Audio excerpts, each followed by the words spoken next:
remote, but here I am remotely in the Philippines doing a podcast. And I've got a ton of questions that have been asked of me in TikTok, and I'm going to answer some of those live. Hopefully the sound is good. If this one doesn't work out, I'll just go ahead and delete it, but we're going to go ahead and try this.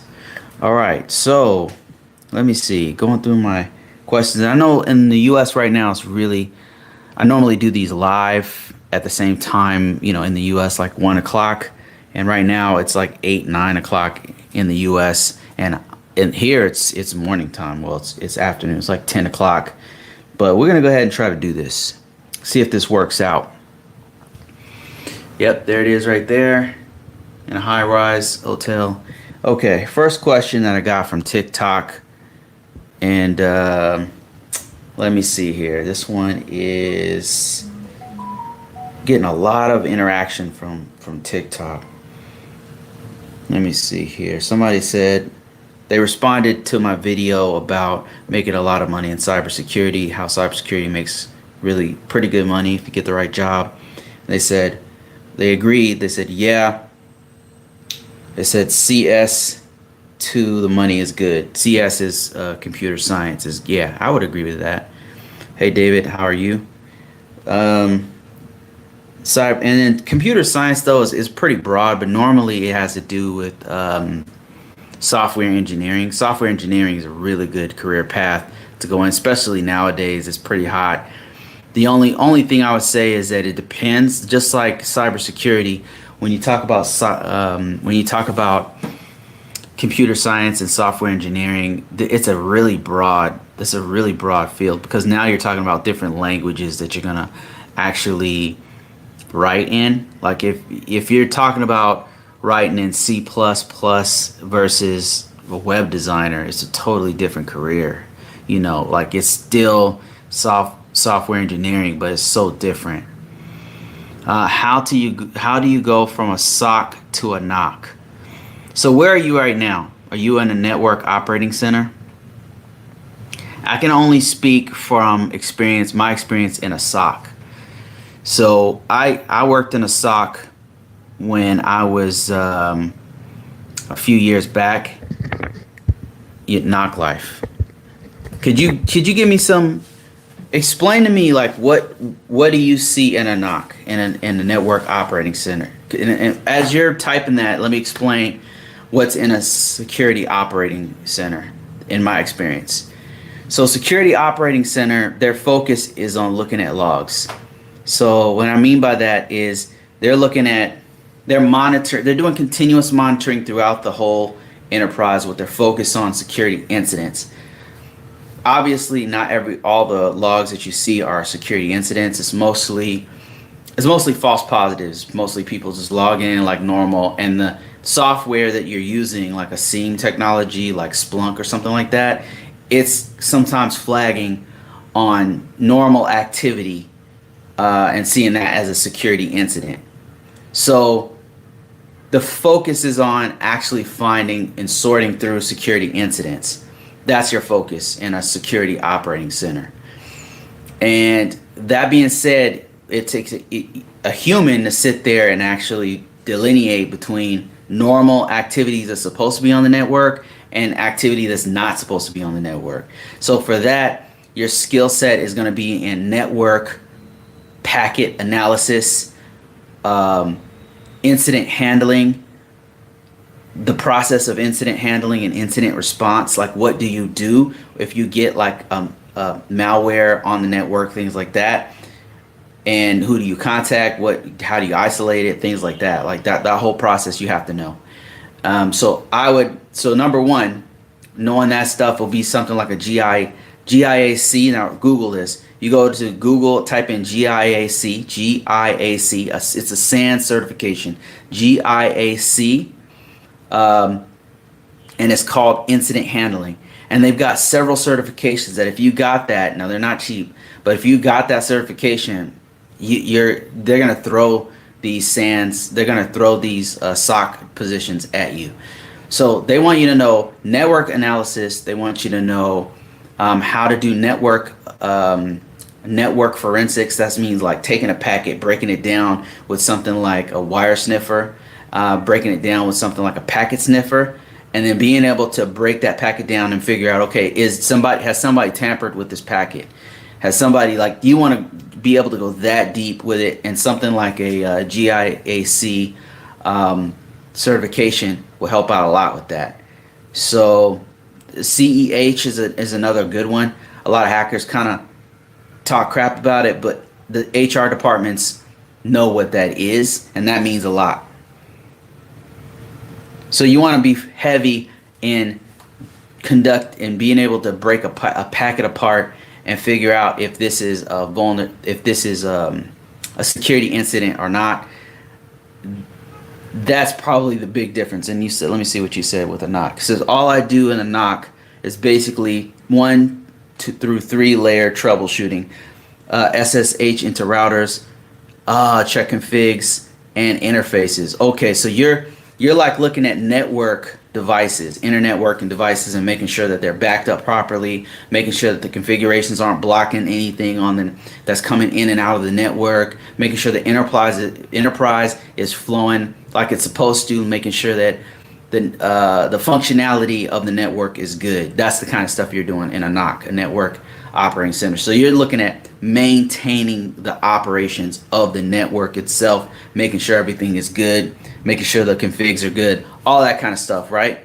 So SOC is different. Like your focus is on security incidents. So security incident, look this up.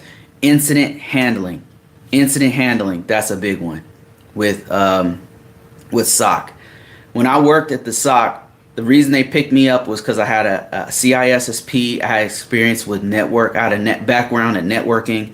I had experience with firewalls. I had like this huge.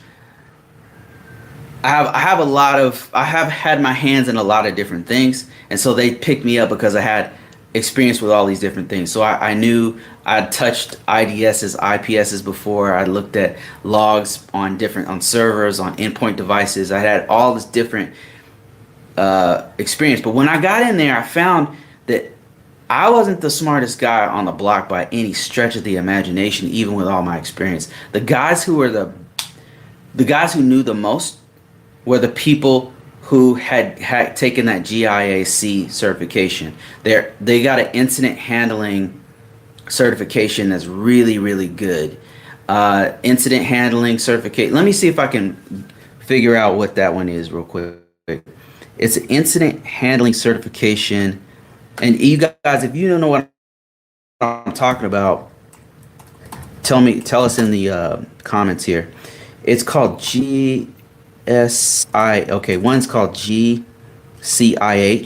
and it's incident handling. See, GCIH, the GCIH guys were some of the top because they were intimately familiar with what to do with incidents and how to identify the incidents and then what to do. So they really knew the process. So those guys would a lot of times would be like management type people, figuring out where to put people and make sure that everything's going smoothly and quickly when we're dealing with some kind of an incident. The other one, the most valuable one, was a GCIA, I believe it was. Google that. The GCIA certification, like I said, these are not cheap. It's an open book test from SANS.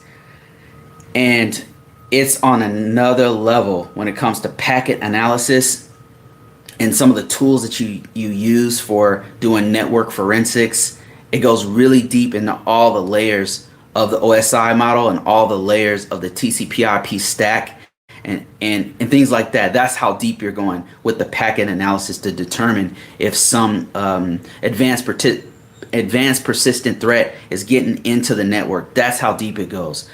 But that being said, you don't have to be intimidated by that. The thing you really need to know, like that you can get for free right now that you can research, is incident handling. You have to know incident handling. If you can get a certification in that, not even SANS, any kind of incident handling cert, that will help you. But if you just know the process, like in the interview, because they're going to ask you that, they're going to be like, well, what's your experience with incident handling? right? But if you say, well, I don't have experience with it, but here's what incident handling is, that will help you out a lot. And just your experience dealing with the network is huge. That's a huge piece. You just have to know how to put that into your resume. If you could put that in your resume and put like how and show how much knowledge you know of networking, huge. If you have a CCNA or any kind of networking certification, that's also huge, because that helped me to get in that position, because I had a CCNA when I went there. So CCNA means I knew, like, even though these guys were start speaking another language with network and forensics, I knew what they were talking about, because I had intimate knowledge with the TCP/IP protocols, and I knew what packets were and stuff like that. So how do you go? The question was, how do you go from a NOC position to a SOC position? There's a few things you need to know. Number one, you need to know incident handling. All right. You need to know things, get intimately familiar with packet analysis. Use things like Wireshark.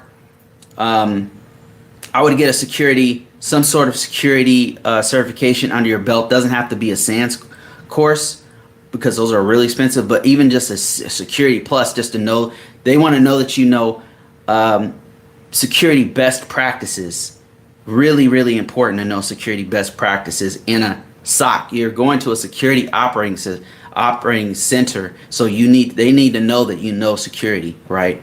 So those probably are the main things to start, and as you go deeper into this, you'll start to know that you realize you need a little bit deeper knowledge of the security side of the house. But the focus is on security, because you're in the security operating center. So I hope that answers you. I hope that helps you out a little bit. Let me see. Somebody said, Brandon says, hi Bruce, I just started my very first job in the ISO. Oh man, congratulations on that. It's a great path. I've been doing it for years. He said, I just completed my categorization, but I don't seem to know how to tailor out the controls in step 2. Please help. Okay, I can really help with this. Number one, let me pay some bills real quick. If you are in the same position, you're a new ISO, you want to know what's going on, you want to know how the gotchas, how to dodge all the problems that I had in the beginning, all the mistakes I made, go to convocourses.com, look for a course called Risk Management Framework for ISOs, Information System Security Officers Foundations. That course focuses intimately on what you do as an ISO, going through all of the 7 steps of the risk management framework process, from preparation to all the way to continuous monitoring. And it's all from the perspective of an ISO, and it's not nebulous. You know how you read these special publications, you read the FIPS, and it sounds like it's written for a PhD, like somebody's trying to go for a PhD or something. They're a master's degree trying to go to a so it's a lot of like nebulous philosophies about security. I don't speak like that. So I tell you in plain English what to do, how this works in layman's terms, from the perspective of an information system security officer. Go ahead and check it out. It's on convocourses.com. Go look for the ISO Foundations course, and that's exactly what I go deep into it, including downloadables and things. Okay, so let me answer this question. You said, how do you tailor the controls in step 2? So if you guys don't know what Brandon is talking about, he's talking about the risk management framework for the NIST 800. So it breaks it down into 7 different steps. The first step is preparation. Some people say it's step 0, because you're just getting ready. You're getting the organization ready, contacting people you need to contact for the whole process, because it's very expensive, it's very time consuming, and it involves everyone in the organization who's involved with that particular system. Okay, that's number 1. Step 0 is preparation. Step 2 is categorization. What does that mean? That means security categorization. What level of impact does my information on my system have to the rest of the organization? That's the focus. In other words, if this system went down, would it hurt our organization? Would people lose their life? Would the organization lose millions of dollars? Would the country lose credibility? What is the impact of the system? Think of it like this. If you had a web system, a web server that's just serving out public information, of course you need to protect it, right? Because somebody could hack it, change the information on it. But if it went down, is it gonna really hurt anybody? Is it gonna no? It'll be embarrassing. But what do? You're just gonna reboot the system, put another system out there. You're good to go. Make sure that nobody gets back in there. Make sure there's no denial of service attack or whatever. Fix it, get it up, and everything's good, right? As opposed to a system, let's say, that is tracking troop movements in a combat zone, right? If this system got compromised, people can literally die. So we're talking about impact levels. When you're talking about security categorization, what is the impact level of the system? So that's the next step in the risk management framework process. Now what Brandon's talking about is the next step, which is selection of security controls. Selection of the security controls is based completely, in part, it's foundational. It's founded on the security categorization, meaning once you figure out whether you have a low impact system like the web server I just talked about, or the troop movement system, a high impact system, like if that system went down, people might die. That tells you what controls to choose from in the NIST 853 group of controls, right? That's step one. Now when you're tailoring those out, to get to your question, Brandon, there's a couple things. Number one is the environment. The environment is going to be very different from, for example, I was working at Verizon and doing security. They have a cybersecurity risk program, and we had some clients, without telling anything about any clients I worked with, obviously, but we had some clients who had wireless, and some clients who didn't have wireless, but they had remote access, and then some clients that didn't have any one of those things. Each of those have a different environment, so the controls are going to be tailored differently. For the example, and with somebody with wireless, obviously we'd have to tailor in the wireless controls, which would be AC. I don't know if it's AC 17. I can't remember which one it is. But the AC controls that are dealing with wireless, those would pertain to that system, right? But obviously, if you had a system that didn't have the wireless in there, that's out. So that's number one, is in the environment of the system. What kinds of things are in the environment? Do you have multiple sites? If you have multiple sites, some of the controls that you might have to use would be things like disaster recovery. Do you have an alternate site? You might have to have one, because if you have a system that's in, say, California on the fault line, and you have an earthquake, like here, I'm in the Philippines right now. They had a 7.3 earthquake in Manila. If you had a system that was in right on the fault line of the 7.3 and it took out that building, boom, we have to have an alternate site. So those controls would apply to that, and as opposed to a system that didn't have any of those things. It didn't have, it wasn't in a disaster zone. There's not going to be any cataclysmic events or anything. They might not have to have alternate sites. So environment is an important one. So number one, we talked about categorization. Right, that's key, because we need to know what level the system is. Number two, environment. Another thing is technology, and a lot of people don't talk about this one, but the technology used is important. And a specific example of this, the solution would be, a technology solution would be whether the organization is using multi-factor authentication versus username password. Two different things. But if you have multi-factor authentication with, say, biometrics involved, you have different controls that have to be implemented, different enhancements of controls. So it's number one, the tailoring the controls, knowing which controls to use, of course, is security categorization, which you already know, Brandon.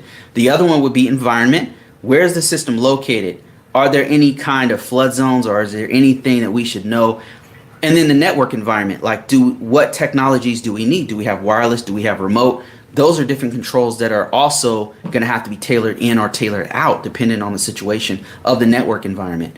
Then the other thing is the solutions that are necessary for that particular system. Because if you had a system that had, say, multi-factor authentication with biometrics, there's going to be controls that you need that you wouldn't necessarily need if you didn't have biometrics. So those are three things off the top of my head that you would use to tailor in the controls or tailor out the controls. Another thing, Brandon, that I don't see talked about a lot is if you had specialized systems, like for example, if you had a healthcare system that had you had healthcare tools, like you had specialized equipment that's used for healthcare, And HIPAA is very important because it's collecting, say, X-rays. Like X-rays are very, that's very personal to that person. So HIPAA's laws are going to be applied. So you might have to tailor in some controls. Tailoring means is a fancy word for bring in some or take out. Think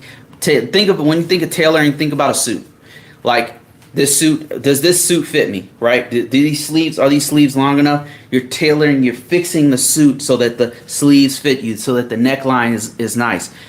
With NIST 800, you're going to tailor all of the security controls to fit that particular system. So think about the environment, think about the solution, think about the size of the network, think about the location. All of those things are factors to determine whether or not you need these particular controls or you don't. And then when you're tailoring them in, one thing we did at NASA was that we would just put NA. Like if we had a system that had no wireless, we'd put NA on that particular group of controls that pertain to wireless. Or if it had no remote access in or out, we'd say NA, not applicable to this particular system because we don't allow wireless here.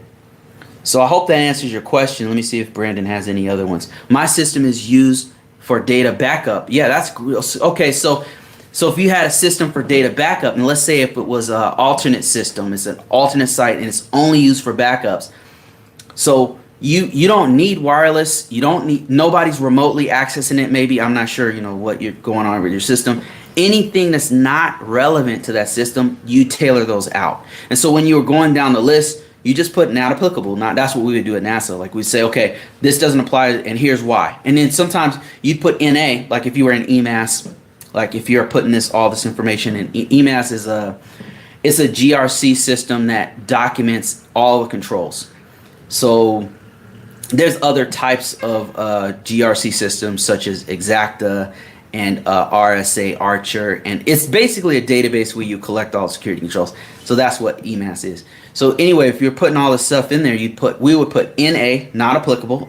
I use EMAS. Okay, so you put not applicable in there, and then you explain why. It's a backup system, and there's no remote access to this particular system. Like let's say you were doing AC17, which I think is remote. If memory serves, it's remote access. We don't remotely access this system. It's a backup system. All remote access is done on the system that's in the front. That's something you would just explain, put not applicable, and here's why. And that was it. And then when, say, the upper management sees it, management or whoever is going to review your stuff, or maybe you have a security control assessor, they see it, they would be like, okay, I see why this is not applicable, right? Or they might say, no, this is applicable because X, Y, and Z, and then you can go back and forth and say, well, okay, how do we word this then? Wordsmith to say, wireless is not used on this as a backup system, So I hope that answers your question. The tailoring of the controls, this is kind of put a cap on this, kind of conclude that conversation. The tailoring of all controls is done it's not done in a vacuum. This is something you're going to do with the team. You as the cybersecurity person would say, here's why I made this not applicable. And here's an explanation. And then you would present that to the team, and then the organization is going to decide whether it's not applicable or not. Ultimately, they're the ones and if they say, well, it is applicable, then they should probably try to explain that. Like, okay, could you explain why? What do we put in this? What do we put in this this statement here? What's it called? Implementation statement. What do we put here? I'll go to that to get that course. Yeah, get the course. And Brandon, here's another thing, man. If you have any questions whatsoever, as you're going through the course, any kind of extra specifically like dealing with your system, hit me up, man. My contact information is contact@convocourses.com. Normally, if it's basic questions, and I'm not coming in to do consulting on your particular system, I'll answer any questions that you have. Sometimes I'll do a specific video. If it's something that everybody needs, I'll do a video, an additional video to the course, or just for you even. So thanks for that question, Brandon. I really appreciate that. Let me see here. Some people got some other questions here. AO said, working on the A+, Security Plus, CCNA, and a Red Hat Certified System Administrator? All right, that's great, man. I'd say among all of those, CCNA is probably one of the most CCNA and Security Plus are the most valuable of those, depending on what organ. Well, it depends on where you're gonna go, or what you're gonna do. GCIA, I'm gonna have my hands full. Out of all these AO, like which one are you focused on? Which certification out of A plus, Security Plus, CCNA, Red Hat certification, and GIAC? Which one are you kind of really focused on? Because you should probably focus on one at a time. In my opinion, with certifications, the only thing I would say is that you are, make sure that it's pertaining to whatever role you're going to do. Like if you're going to be a Red Hat administrator, the Red Hat one's probably going to be the most important one, as opposed to if you're going to go into SOC, if you're going to go into a security operations center, you're going to want to know incident handling inside and out. So the GIAC one will probably be the best one for you. One of the GIAC SAN certifications, such as incident handling, GCIH, or the GCIA would be better for a SOC analyst role, as opposed to doing something like what I'm doing. Out of the ones you just mentioned, the Security Plus would be the best one. If you were a network engineer, the CCNA wouldn't. So whatever role you're focusing, whatever career path you're doing, is gonna be where you want to focus your time for your certification. Just put my 2 cents in there. Joseph says, dude, first of all, thank you for your vids. Helps give me some insight into the risk management framework, ISO stuff, and just got tricked into being an ISO as currently the jack of all trade. That's how it works, Joseph. You're in good company, because that's the same thing that happened to me. I got tricked into it. I was in the Air Force when this happened. I was active duty, and I was all excited. I was like, oh man, I'm gonna be a Unix administrator. I'm gonna be like Bill Gates. I'm gonna invent some shit. I had all these aspirations of what I was gonna do and my talent and stuff. And then what do? They stuck me in certification and accreditation in a cube with no windows on a skiff on a classified network where I couldn't interact with anybody, and I'm sitting there reading policies. I'm like, what the hell is this? What the what? This isn't Bill Gates. This isn't Microsoft. This isn't Linux. This isn't inventing new things. I was mad. I was upset. And I'm just reading through policies, and it was torture. It was like I was being tortured to death with boredom. And I'm like researching regulations that are 20 years old, and I'm like, it was torture, man. It wasn't fun. But what I found is I was good at it because I have a long patience. If you have good patience for this job, Joseph, speaking directly to you, sir, this job takes a lot of patience. The rewards in the end are great. Let me just explain to you the rewards. Right now, I'm in another country. Let me see if I can flip this camera around. This right here is a result of me being an information system security officer for many, many years and having a lot of patience. What do I mean by that? I'm able to travel the world, and in a few days, I'm going to another country. I'm going to Bali. I can travel because I've been a cybersecurity person for so long that I was able to save enough money and create businesses and stuff around what I do. Like, this is all what I'm doing here is all part of a business I created. It's a side income. It's a side hustle. It doesn't make a lot of money, but it's enough to where I can actually, the income streams are enough to where I can live off of this. And what I'm saying is, I'm not telling you to, go start a course, go do this or that. No, you can do real estate, man. Like the money that I used from doing this stuff, from all those times that I was locked away in a closet reading regulations and having patience with difficult customers, because you're gonna have to deal with that too. It allowed me to reinvest my money to have more time in my life and to travel and to be around people that I love. That's what this whole thing's about. It's not really about that's what I learned. When I was younger, I was like, oh, Bill Gates. Because I looked up to, all these geeks and stuff, and I wanted to be like them. But what I realized is, man, that shit doesn't matter, man. What really matters is time, not money. What really matters is time, your time. If you put the time in now and sacrifice for your kids, your family, or whatever, your significant other, whatever the case may be, yourself. When you get later in life, like myself, I now have more time because I was able to leverage all of those hard hours, use some of that money that I made to put it into real estate, start businesses, help other people in my life. That's been the main thing I've done is help other people to grow. And that means a lot to me. When I'm on my deathbed, one of these days, I'm no longer here. That'll be the thing that I'm most proud of, is that I was able to help other people to get into another level of their life and make their life easier. When you're doing this job as an information system security officer or compliance or whatever, and you're just thinking this freaking sucks, just think of it like this. Everything you're doing now is planting the seeds for your life later on, to have more time for yourself and to have for your family. I'm get offered all these high paying positions, and what I do with that money is I invest it for other people to have a better life. My life is good, man. I'm gonna be good for I don't know. I've been blessed. I've been blessed with long patience and enough patience to learn things. I'm not a genius. I just have more patience than most people. I'm just willing to keep reading it over and over again. That's it. I'll read it 50 times if it takes that amount of time for me to learn it, and I have the patience to do it. That's it. I'm not a genius. I'm not freaking Elon Musk. Him and I are about the same age, by the way. And I'm not him. I just read stuff over and over again until I understand it. I'm a very average person who's been given exceptionally long patience to learn things, and I use the power of that to help other people.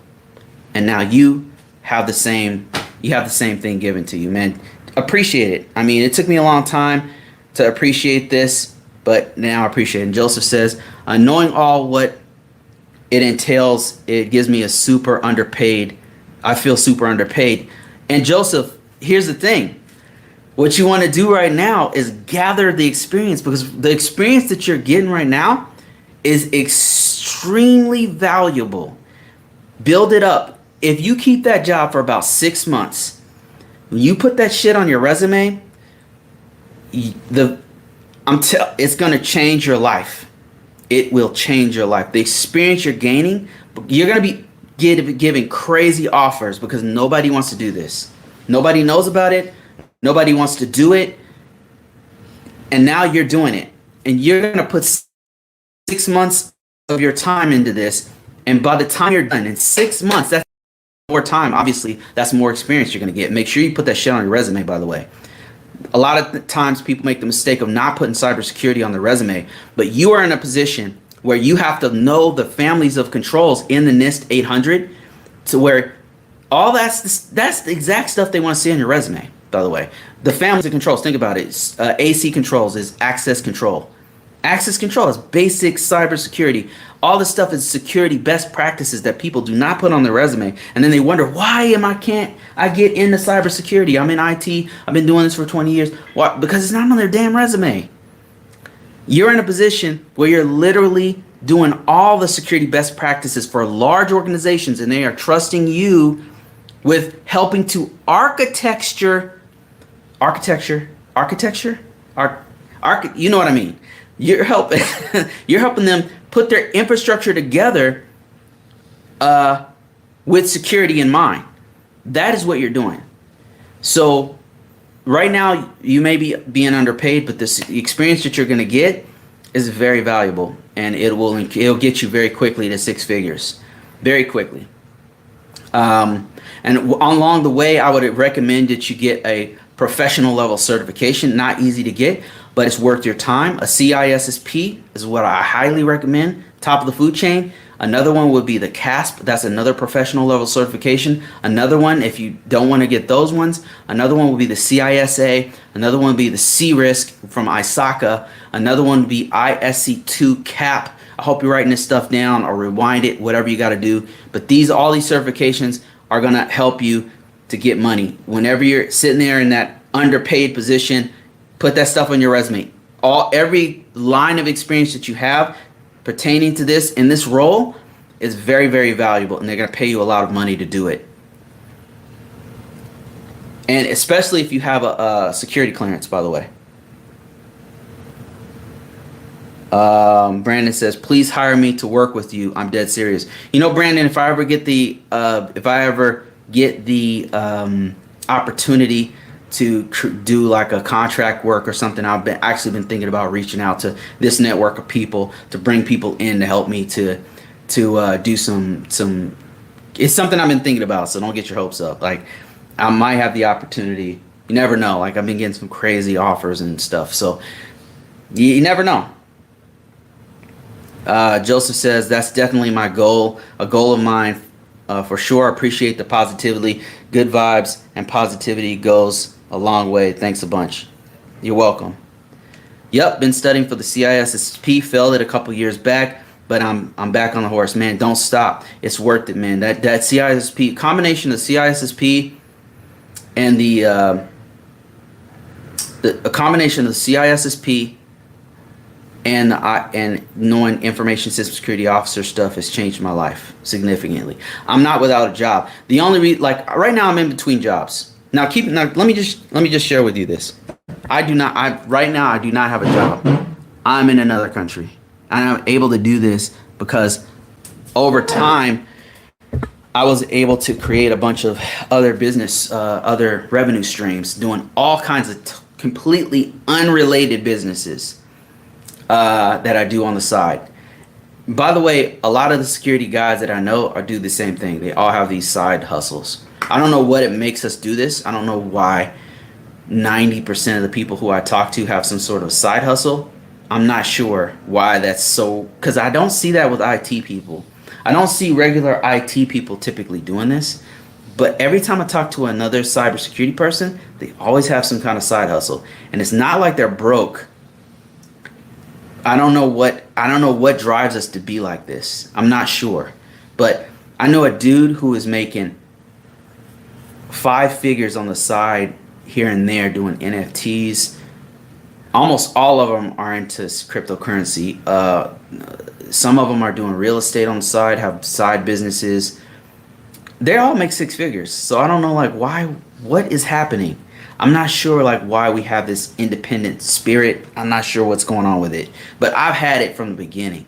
And I can only speak for myself. The reason why I do is because I don't trust companies. Companies are not what they used to be. And I'm not trying to be negative or anything, but they don't have your back. They don't care about your family.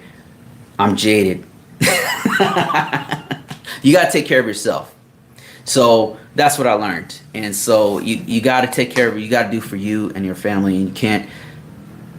The other day I saw a TikTok video with this woman was crying because she got let go by Salesforce or something. I don't know. It was a good company. And they were doing these massive layoffs. I don't know if it was Zoom or Sales. It's one of these really good companies. And they did this massive layoff and she's crying. And I wanted to just laugh because it had happened to me, something like that. I didn't cry about it, but she put so much of her hopes and dreams in this company. And I wanted to laugh because I knew her dreams were dashed. It's like, what were you thinking? I was that person. I thought that once I got out of the military, I was going to make all this money and go to this company. Companies don't care about you. Nobody cares about you except for you. Nobody cares about you more than you care about yourself. Take the time to invest in your own future and don't put your eggs in one basket. That's great if you have a 401k, especially if they do 401k matching, something like that, or you want to do stocks or something like that. Listen, have a side hustle, because maybe it was because of I've been through so many hard times that forced me to think differently. I just don't. I'm not 100% invested in the corporate world, the corporate life. I don't think that they care about us. I don't think they're obligated to care about. They don't have to care about you. It's a private organization in some cases. The public, and then the government ones. I mean, they're more stable, I would say, but There's nothing to stop them from laying you off too. So have a side hustle, like if you can.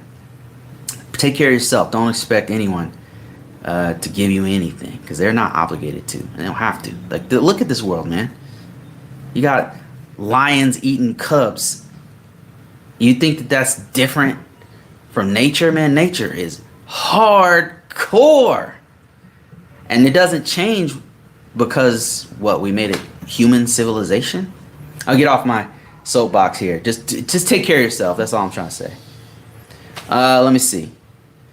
Some of us are working 2 IT jobs also. Yeah, I understand that, Kamar. I did that at one point. I will never do that again. 2 IT jobs, unless they were like both part-time or something. That was really hard. Axiom says, yeah, I think of myself as a business contractor by another business, even though I'm on a W-2. No one is going to take care of your career like you will. That's exactly my mentality with the Axiom. Nobody's obligated to help you. Nobody's obligated to come. Nobody's going to come to the rescue. I'm not waiting for some political party to come in power and help to do anything. I'm not thinking that there's going to be a revolution of the nation to help. I just don't. I'm realistic about what's happening in the course that we're going as a species. I'm not talking about all this political stuff or whatever. That's irrelevant. What I'm saying is that ultimately there's one thing that's gotten me from here to there, and that's taking care of myself.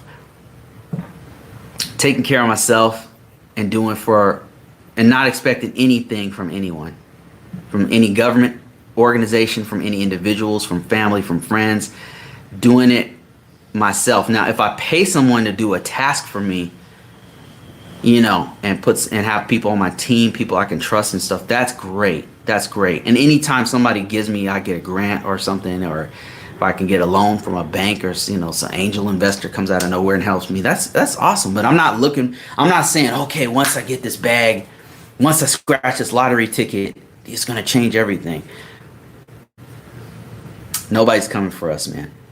We got to do for ourselves. That's the harsh reality. You be blessed if you can find someone on your team who you can trust, who's loyal, or if you happen to have a spouse or a best friend, or you have maybe somebody in your family you're close to who you can trust to start a business with or something. And let me tell you, that's something super rare. If you find that person, man, you hold on to that person. If you guys have an argument, man, work that shit out, because that's rare. But yeah, the rest of this world, man, I don't care about you. Nobody cares. You gotta care for yourself. If somebody does, that's great. That's great. But you should see that as a blessing. Like, yeah, thank you so much, and then continue to do as much as you can for yourself, because this is hard. It's hard out in these streets. That's just what I tell my kids. I'm like, nobody's gonna help you. I'm the only person. It's like there's this joke that Chris Rock said.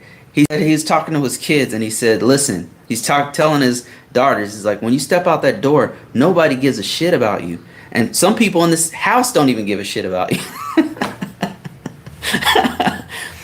Let me see. Joseph says, so weird. I get the same motivation too. Wish me luck. Being an ISO and administrator of a system too. It's crazy the amount of work. Super motivated though. Yeah, man, that's awesome. You're getting great experience, man. All the stuff you're gonna do with implementing security controls, if you're working with the SCAP tools, the SCC tool, the STIG viewer, all that stuff, man, put that on your resume. All that stuff, put that on your resume.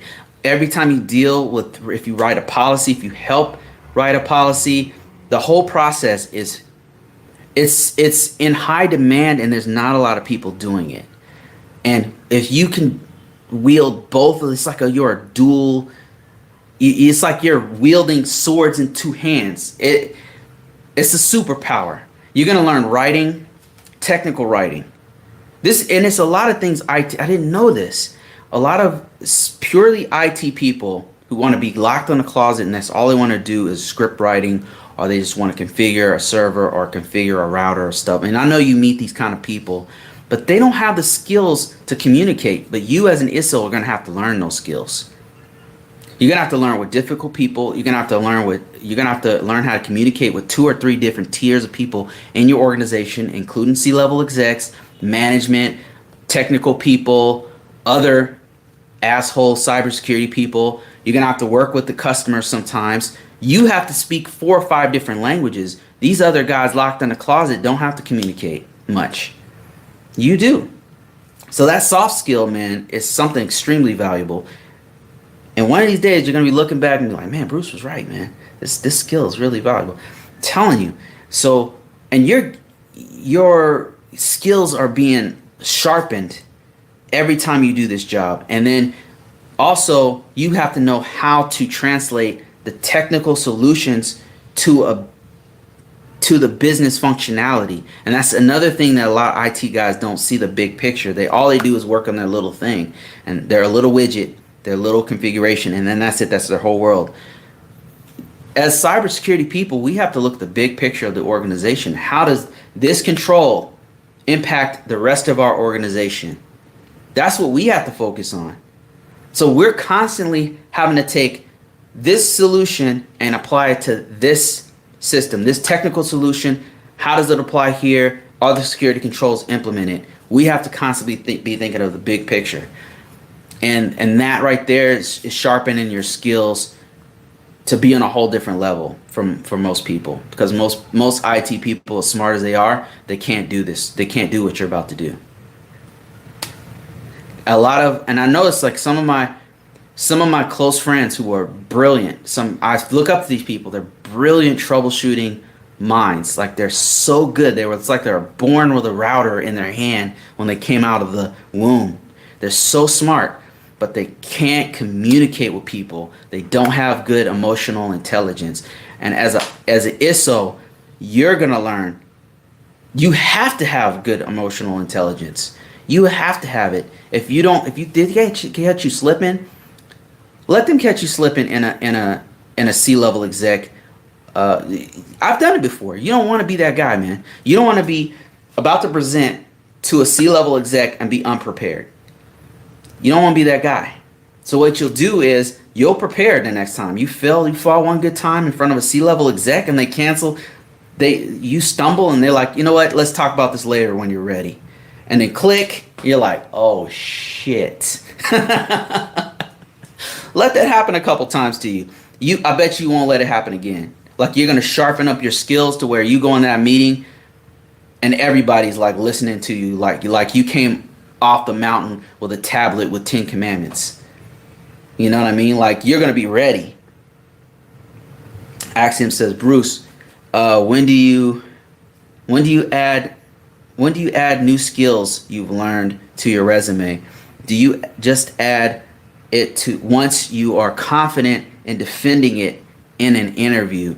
I can only tell you my own personal, and this is, okay, so I've recently been interviewing. So far, I've done 2 interviews. And one of them went really good and one of them didn't go so well. I can't say it didn't go well, but I'm not going to get that job. So in the first one, I was ready because all the skills that they wanted pertained to security compliance. Like, have you ever done a plan of action and milestone? Okay, how did you do it? How do you deal with difficult customers?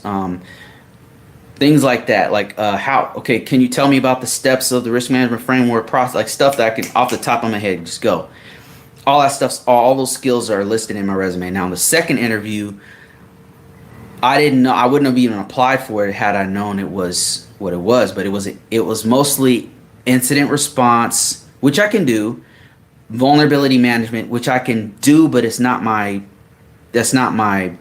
world. You know what I mean? Like, I usually work with vulnerability management people, but I have not ran, say, the WSUS patch server on it. That's the guy that they were looking for. And I said, that's not me. Was that on my resume as a skill? Now, I think that they picked up on the fact that I do have vulnerability management on my resume. So it's on there. However, I don't have like WSUS server on there. I put personally, this is why I don't lie on my resume. I know there's some like debate on whether or not you should. For me, I don't think you should. And here's the reason why, because I don't want to be hired at a place where they think I'm going to be running the show on this floor, especially with my experience. Like, I'm going to be running the show at this, and I don't even know how to do this. Like, for example, the VM work, the vulnerability management, they were looking for somebody to come in there and start running vulnerability patches on, and I've never done that before.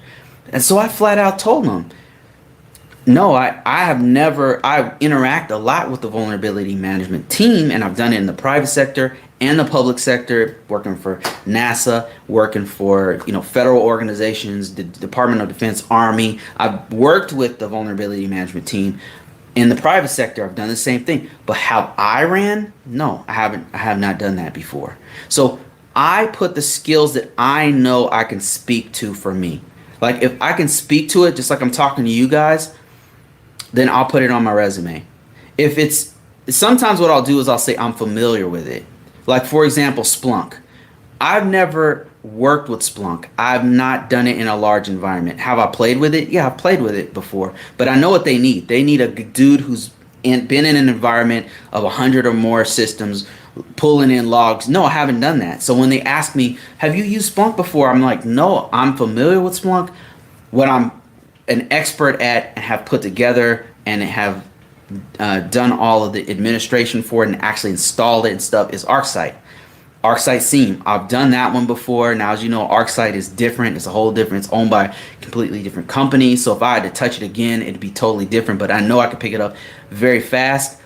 And I was able to write content for that system. Could I do it for Splunk? I'm sure I would, but it would take me time. That's what I do. I just say, look, I'm familiar with SIEM technology, right? And then if they ask me, well, do you know Splunk?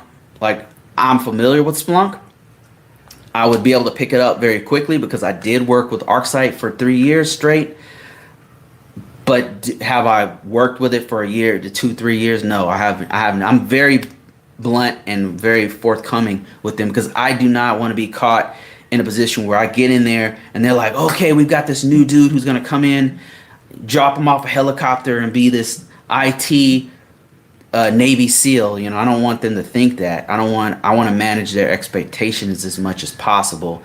So if you don't to answer your question, if you don't feel comfortable putting that on your resume, then don't. If you can't speak to it, this is what I do. If I cannot speak to that thing, if I don't have nothing to say about it, I won't even put it on there. Like Rapid7, like I've messed around with it, but not enough to where I would put it on my resume.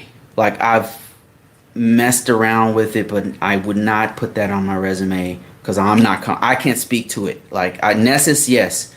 Qualys, yes. Ready 7, that's a network scanner, by the way. I would not personally, because I have nothing to say about it, And one of my organizations I worked with, we did have Rapid7 there, but I'm not familiar enough to say, oh yeah, I would just tell them my experience, but it's not on my resume because I don't really want to speak to it. But if they bring it up, then I'll tell them. Somebody said incident reports. Yeah, that makes sense. Thanks. No problem, man. Joseph says, I'm having a meeting with my PM to discuss an increase. Any tips? The only new added responsibilities is being an ISO of a few systems. The way I figure it, Joseph, is going in with the mindset of if they put you in this position, they really need somebody in the ISO position. Going with the mindset that it's not going to kill you to ask. It's not going to kill you to ask, right? I mean, the worst thing that they can say is no. But keep this in mind, Joseph. They say no, and in 6 months' time, when you've got some solid risk management framework under your belt, if you choose to, you can put your resume out there, and I guarantee you, it's going to be a whole different story, because somebody else is going to offer you more money. Now, if this organization has the brains to say, you know what, we just gave Joseph this other hat, we better give him a little bit more money because he might leave, right? And we know ISO's tough work. Um, my advice to you is number one, do it. Ask. Number two, some of the things that you can say is that, and this is true, you could say, boss, like, this job that you guys put me in, thank you for the opportunity. I really appreciate it, but it's a lot more stressful than what I was doing before. And as you know, I'm dual hatted. I'm doing this. I'm working with the system security implementation, but I'm also doing the actual risk management compliance, which includes things like working with doing way more meetings. Essentially, my load has doubled or tripled or whatever the case may be. That's why I feel like I should get a raise for this. And if you guys don't want to, I understand. But you got to understand, this is a lot more stressful on me, and this is wasn't what I originally signed up for. But I'd be happy to continue this work if you guys were to give me a little something to think about. That's kind of the wording you could say, something like that, just to tell them, like, number one, my workload has increased. This is a way more stressful job than what I was doing before. That right there should be enough. If they don't do it, Joseph, you have many other alternatives. Because in a few months' time, when you're able to put that stuff on your resume, you put that stuff on Indeed, on LinkedIn, you're going to get offers for more money.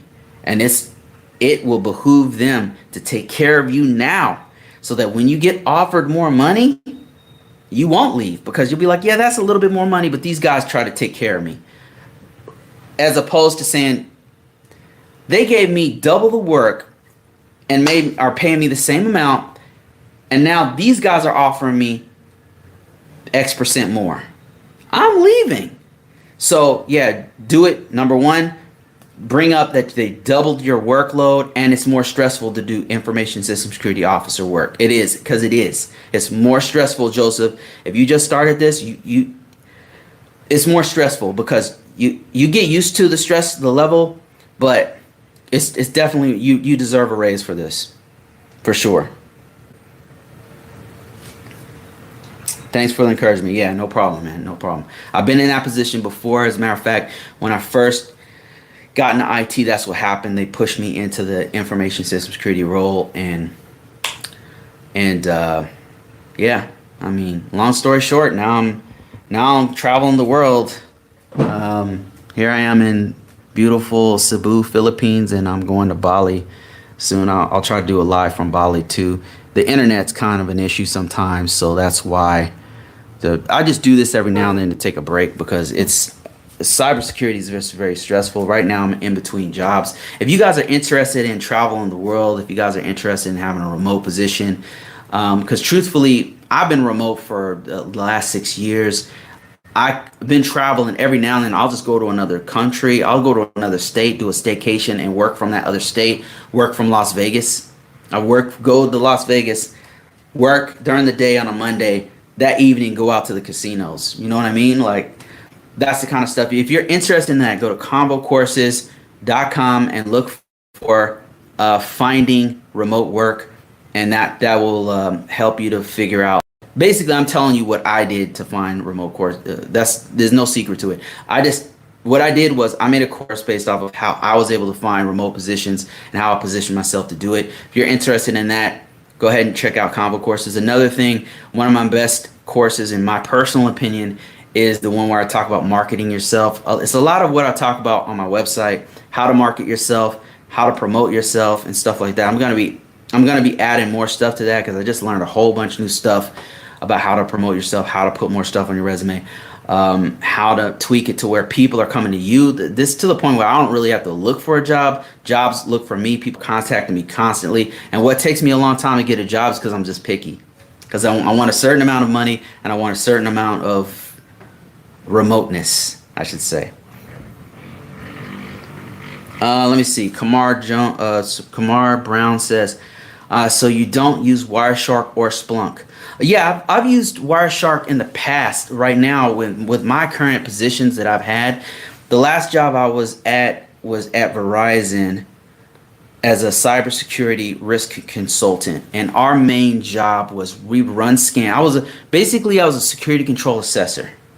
Um, we did use Nmap to scan. We used things like tools like Qualys and things like Nessus, and we had to be very familiar with Wireshark. We have to be familiar with security tools. We have to be familiar with firewalls and some cloud technology. But was I running Wireshark? Not at that position. The last time I actually used Wireshark or something like Splunk, I used ArcSight, was when I was in a cybersecurity analyst position where they have to break apart a packet, or like they have to look inside of a packet, of an IP packet, and figure out if it's been tampered with or whatever.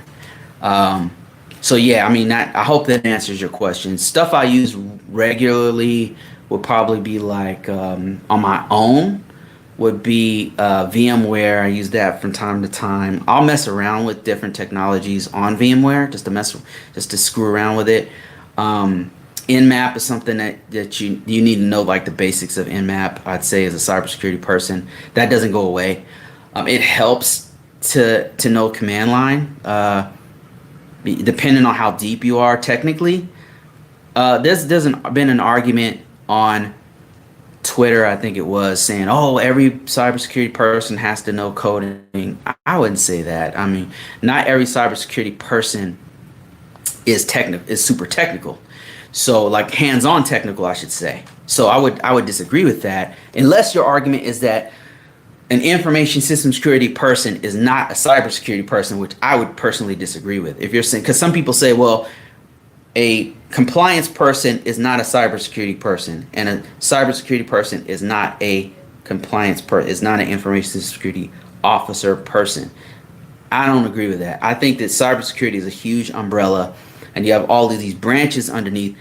And not only do you need to know different levels of technical know-how, but also you have to know different skill sets. Like there's some people who are network security people who are very deep on all things networking. They might know voice over IP security features. They might know video over IP security features on, I don't know, Palo Alto technologies as opposed to Juniper. And I wouldn't know any of that stuff. I'm not a network security person. I used to do that in the past, but even if I did, I don't even go that deep in it. And then there's other people on the whole other side of the spectrum who do forensics, and those dudes have to be smart on forensics tools and some of the laws associated with forensics practices, because there's laws that control that whole stuff. All of those things are under cybersecurity, the umbrella of cybersecurity. So do you need to know Wireshark? Not necessarily, because you might not ever touch that stuff. You might be on a whole different spectrum of this cybersecurity umbrella. So just my 2 cents about it. Have you worked with Exacta? No, but I know what Exacta is, Sterling. So Exacta, for those of you guys who don't know, it's a GRC tool. GRC stands for Governance, Compliance, and Risk, and it's like a database that collects.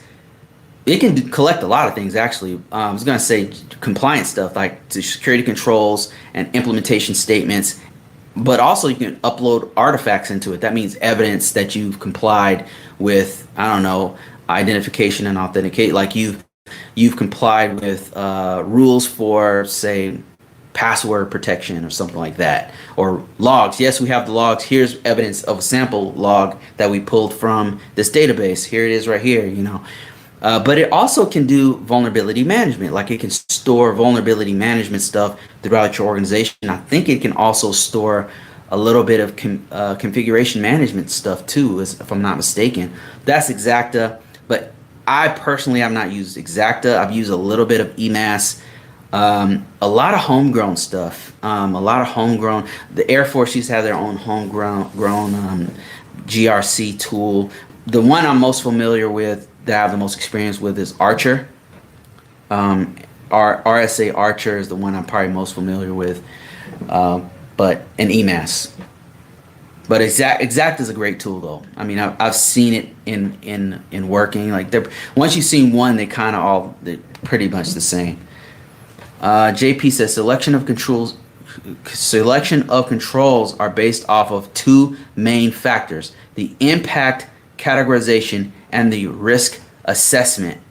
I wouldn't disagree with that because the risk assessment is going to tell you things like the environment, what is in your environment, and then it's going to tell you what technologies are there. So, so the selection of security controls is where you are. It's a part of the process where you are tailoring the controls to fit that particular that particular system's architecture, because all systems are not made equal. Every system is different, right? So you can't just have a one size fits all for control sets. So if you have a high level system, it's going to be very different from a low level system. Like this low level system is going to have different controls than this high level system. And what JP is saying is that you're going to look at what is the categorization of the controls. Was the categorization like, is it high or low? And then also once you do the risk assessment, you might discover, oh damn, we have wireless here, or that wouldn't be something you would discover with a risk. Well, no, you have risk assessment. The risk assessment is going to tell you not just what you scanned. I mean, it's going to be when you walked around, you saw, okay, we have wireless here. Where do we have it at this site? Where do we have it at this site? What's the physical security look like? Do we need this kind of physical? So we need fences here because it's close to this other organization or whatever. So yeah, I totally agree with that, JP. Great point. Edward says, thanks, Bruce. Currently with Salesforce cybersecurity PM, your videos got me through the securing another job. Wow, man, congrats. I'm really glad to help out. Glad those videos were helpful. Minimum and tailoring baselines are directly from the impact categorization. Once the risk assessment is performed, you can close the gap with supplemental controls. That's a great point that I missed on the first part of this conversation. That's a great point. Because how do you risk assessment? The reason why it's so important is because how do you know what controls you need or don't need if you don't know what you have? Risk assessment is the eyes and ears of the organization.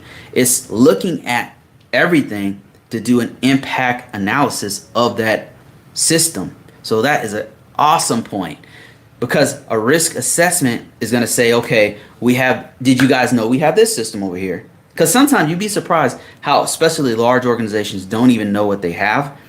If you don't really know what you have, think about it. How can you safeguard something? How can you protect something you don't even know if you have it?